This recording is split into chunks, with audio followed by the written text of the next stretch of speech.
Oh, you guys, boy, do I have a subject for you. You are going to really like this one, or you're going to really be walking on eggshells. Well, or I'll be walking on eggshells. Either way, it's about racism. So this is going to be interesting, and I hope you enjoy it.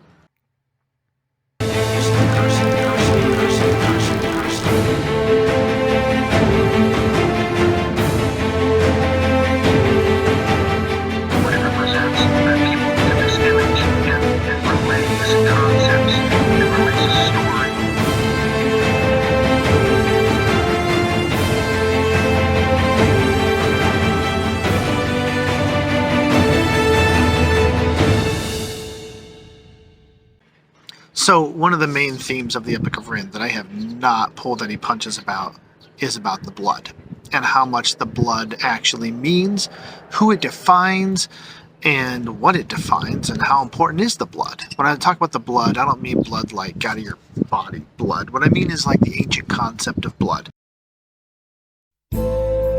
So the ancient concept of the blood was think DNA. Right? It was who you are, as well as your family heritage, your tribe, your language, everything goes into that. So let me kind of construct the ancient worldview. Your tribe, your family heritage, your language, your character, the God that you are, the land you live on, all of that is connected, and it's a part of who you are. It's the earth, it's the stuff that you come from.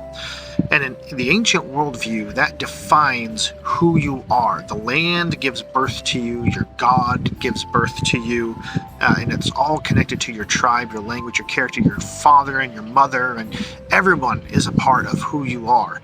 And all that is represented magically in your blood, running through your body, and the blood is where all that is housed, almost like it's an ancient concept of DNA, of something that it gets passed on from generation to generation. It's kind of like the combination of nature and nurture, all of that's together, right? All that's the same thing.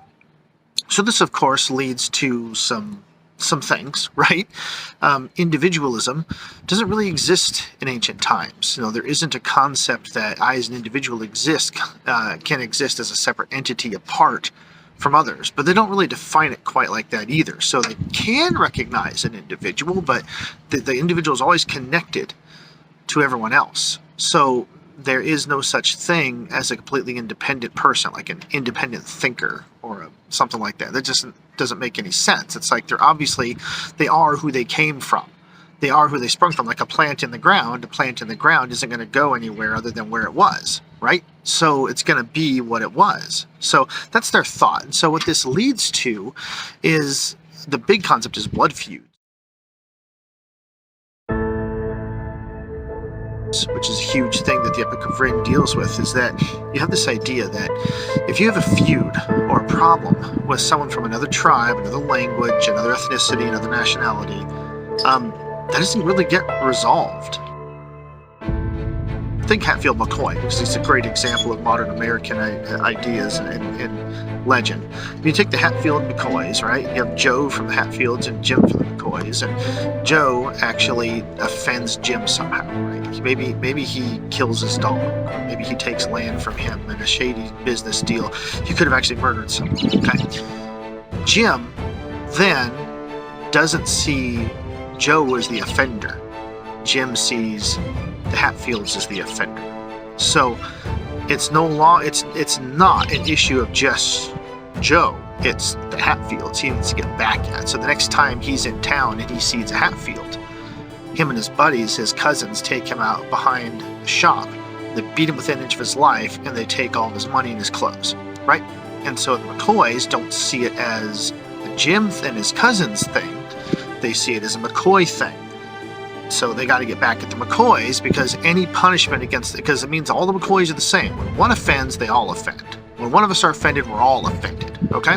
So all of Joe's Hatfield brothers and sisters, his cousins, come together. They got to get back at the McCoys. So this continues and escalates for generation upon generation upon generation. So it's a blood feud. And I did a previous video that explained how this works on a racial, ethnic, or whatever scale, like whatever category you use to define people, it just escalates, right? But this is where blood feuds comes from. Well, the feud never ends, and you have this constant cycle of violence and hatred and anger against people that are different than you, because your idea is that the offense against one is an offense against all, offense against all is an offense against one. And so nobody is able to see the individual in anybody else, right?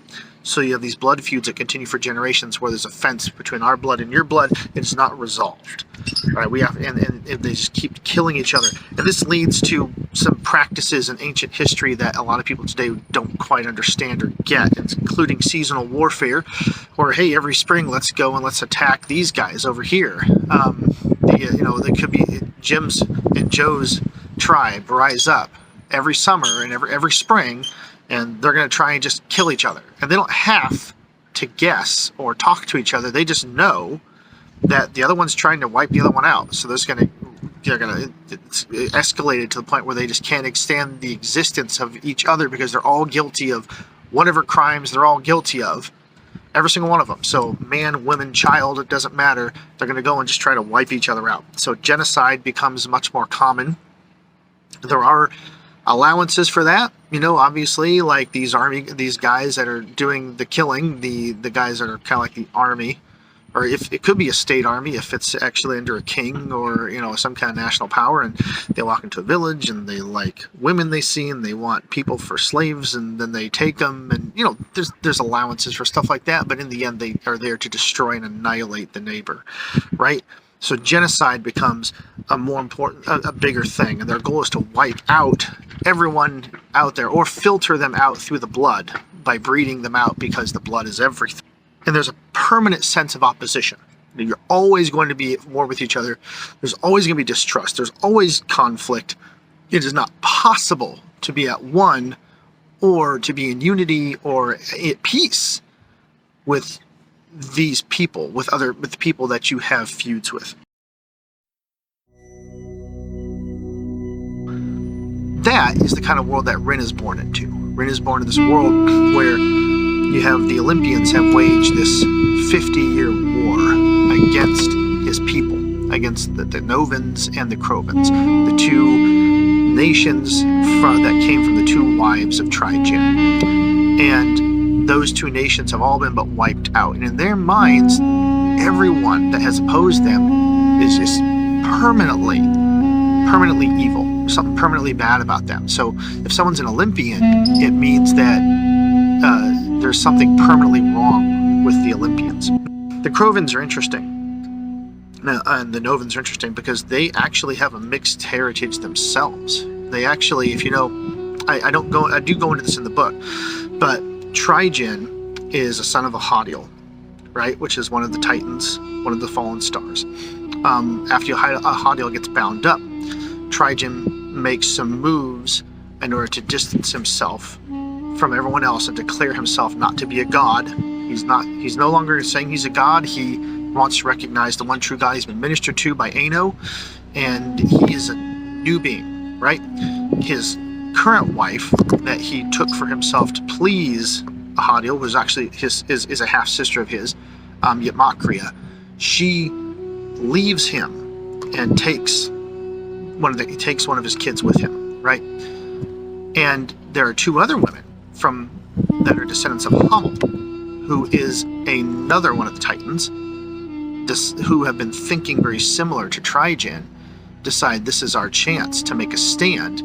Let's go and let's join Trigen. So they actually come to him. Crova and Nova, these two daughters of Hamel, come to him, and they join with him in marriage, and they produce this completely unique group of people, like the Crovens and the Novans. So the Crovens and Novans know that they too are of mixed blood, and they all have. Because of that, they recognize the human contribution to their blood, as well as the fallen star contribution to their blood, the God contribution to their blood. They know all of that. So because of that, they've always had a slightly different perspective on this, but they live in a world where everything is based on the blood. Before I go any deeper, because there's a lot to talk about there, let's talk about the innovations of God. All right, what does God say about blood feuds? What does God say about the blood? So the first thing is, if we go all the way back to even the law. We look at God putting in provisions into the law, which include kindness against foreigners, which was something that was rarely or scantily heard of. It's actually in the law. You have to be kind to foreigners that are coming into your land, that are passing through or visiting. So that's unusual, right? And it doesn't just say such and such foreigners. It says all foreigners. So if you're at war with the Egyptians and there just happens to be an Egyptian trader that's coming through your territory, you got to treat him nicely. That's all there is to it, unless he's there to cause problems. On top of that, you had the idea of the haram. The haram is the ban. I could do a whole video on the haram. I am not going to go that in depth with it. I really could, though. But there are survivors of haram. You know, haram is the ban. It means there are things that are under ban religiously that you have to get rid of. When the Israelites went into Israel, they took it. When the Jews went into Israel, they took it over. Not the Jews at the time, they're the Hebrews. They go in, they take it over. And there are certain things that they have to get rid of. And there were some cities that went into where they had to wipe them out. The biggest thing about haram is that there's a ton of cities that get missed, that the Bible doesn't record them conquering. And then even after the haram, there's a ton of people living in the land that are from the previous population, proving that the Israelites' understanding of haram was to go in and to subdue them and to end foreign religion. It could mean like a killing of people, and it did. It did mean that in specific situations. But there are survivors of the haram, and God does not condemn that. So there are some situations where there are survivors of the haram that he does condemn. There are situations, especially like Rahab, where that is not frowned upon at all. It's not punished. So there's some really interesting things there dealing with haram and the blood. Obviously, there were people that were allowed to stay as part of the blood. They're actually in the original Israelite community that came up from Egypt. They actually had people that could have come from mixed heritage. Most theologians think there were people that came up with them. Now, I'm not going to say too much about that because there are people that have different opinions. For some people, the ban is the ban, and they went in there, they wiped out everybody, and they exterminated them all. Obviously, everything points to biblical evidence that there were still people there that God allowed to be there, and there's evidence archaeologically that they were there. So obviously it was a mixed bag, but God did not just say wholesale genocide, wipe them all out. The blood wasn't the goal.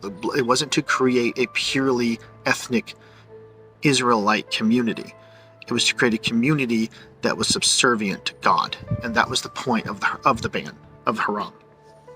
So obviously, also in the law, there's an ending of blood feuds by focusing on justice for the individual, and then things like requiring 2 to 3 witnesses to convict anybody of anything, and then establishing cities of refuge for people to hide, specifically to prevent them from being hunted down by the blood feud. Because if harm is done in this town and they think it's this guy, and the whole community rushes out to go get him because they want to kill him, but there's no evidence, and maybe he didn't do it, he goes into the city of refuge, and then there's going to be there's going to be a trial, right? They have to bring witnesses, and they have to hear evidence, and they have to figure out what happened. So obviously God has has a concern for individual justice that does not exist for most societies. You know, if this family offends, then the family's guilty. If the son offends, the father's guilty because he raised the son. And that's another part of that you hear as well in the scripture, is the son should not be put to death for the sins of the father for the son. So those all fly in the face of blood feuds, and fly in the face of the idea that people are the same by the blood, are defined by the blood. So really, the Bible, even from the Old Testament, makes a very strong takes a strong stance against blood feuds. You take that through to the New Testament, and what does Jesus say about seeing people for their race, their ethnicity, and their gender, and all these categories that that people exist in? So the first thing that came to my thought was the cripple, who was crippled from birth, and they asked him who sinned, who in his family. The teachers of the law asked him who in his family sinned that he was born this way. And And Jesus basically says, no one was caused this to happen. He was just, this was done so that the glory of God might be shown in his life. What Jesus is basically saying is, you're thinking about this wrong. Like, the idea that you're thinking is you have this concept that God's up there and he judges, and the sins are passed down from generation to generation, and God's going to curse every one of them. And, and Jesus is saying that there's not even that. What he's saying is that the glory of God's going to be shown in his life, and that's why this has been done to him. There's a purpose in everything that he's going through. So wherever earthen situation you come from, Jesus is saying there's a purpose in it, but you're not there because he's put you there, because there's some kind of a curse that he puts on you. Now, obviously, a father who abuses his children is going to hurt his children, but God is there to show the glory his glory through them, not to curse them. That's his goal. He does not believe in those curses. God wants to upend all of those things, and he will work through the redemption of any kind of family history, ethnic history, racial history, whatever you feel like you have. God works through that to show his glory by lifting you up if you entrust him. So that's number one. Jesus saying you think about it all wrong. Jesus broke down social class and ethnic barriers all the time. The rich young man and the poor beggar both get taught by Jesus. He has a lesson for both, right? The centurion and the teacher of the law both are rewarded for their faith. They both had someone made well or brought back to life. Boy and girl both raised from the dead. Didn't matter who it was, sex-wise. He had the woman that touched the hem of his garment and was healed instantly. He didn't even have to talk to her. He had the woman that was the Canaanite woman, as well as a Jewish woman. Both had children that were healed. So Jesus obviously dealt with individuals, and he didn't judge them for what their race was, their gender was. Jesus broke through those barriers, and he treated them for who they were. He didn't carry all of that with them. He didn't have to make them go through hoops in order to be part of a certain class or community in order to associate with him. And this is the interesting thing, like the Canaanite woman, Jesus said many times he came just for the children of Israel, for his ministry. And yet when approached by the Canaanite woman, he still healed her daughter. So Jesus is not bound by the blood. He's not bound by it. He's not going to be tripped over by it. The kingdom of God works above and beyond the blood, and that's obvious. His blood actually, and this is the powerful thing, Jesus's blood creates forgiveness for all sins, so that we no longer have to be bound by the blood. And whatever offense you think has been committed from one family to the next, one tribe to the next, one nation to the next, one race to the next, one sex to the next, whatever offense you see is carried in everyone that is represented in the category that you're angry with, he's already taken that upon himself. And honestly, if you're going to judge every woman for everything that a woman did, or every white person for everything a white person did, or every black person for a black person did, everything a black person did because they share that blood, think about this, that God has also shared that blood because he's been human, and God actually created all humans. God created everyone. God created humanity. So everyone that's ever done anything has been created by God. And I guess if you need to see Jesus on the cross taking the blame for humanity. I mean, he's on the cross and he dies, taking all that sin upon himself. He takes that, so you can now move past that and forgive. And we can unite, relate, and reconcile. We don't have to be in a blood feud. It means forgetting all the things that stand in the way and create that feud. And we now can treat each other like Jesus does for who they really are. It creates a new space where we can all commune together. And this is a really cool concept that I've learned in my journey of theology, is that what God actually does is obviously he doesn't eradicate your earth identity.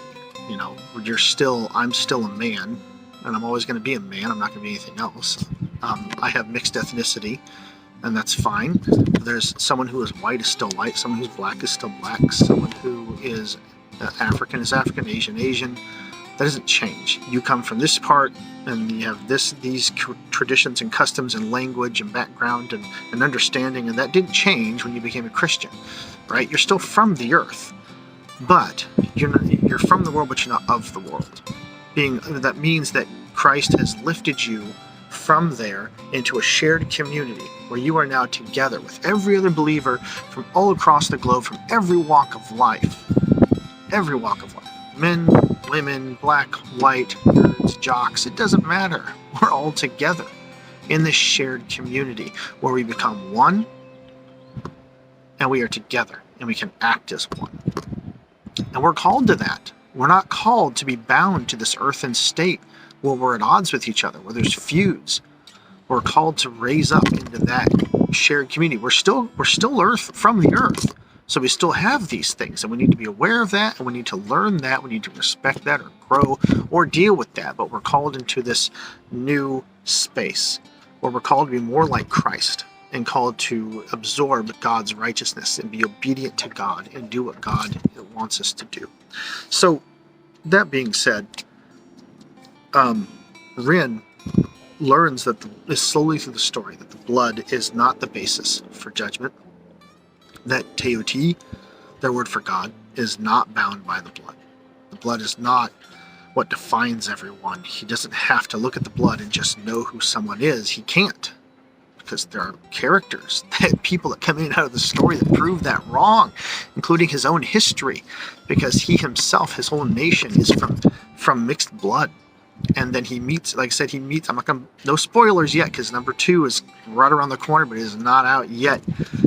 Number 2, the Katzen and Baku, is literally maybe weeks away, so I'm not going to spoil it. You'll meet a character, a very specific, special character in number 2 that just takes the idea of the blood and just trashes it in a very positive way.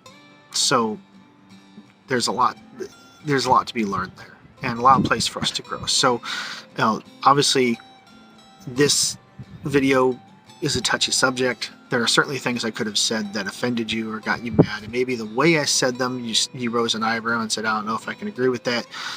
But digest it, think about it, consider the lesson, consider what I'm trying to say, and ask yourself, does Jesus really, is he bound by the blood? And is the community that we're called into as Christians, is that bound by the blood and the earth we come from?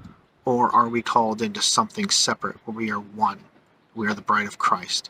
We unite together, and we have community together where we share with each other. We grow together. We learn from each other, and we become closer and closer to who God is, and learn more and more from each other as we go. Hope you guys enjoyed that. Hope you have a brilliant day. Like I said, number 2 is almost out. I'm getting excited for it. So I have more stuff to report in the near future. Thanks.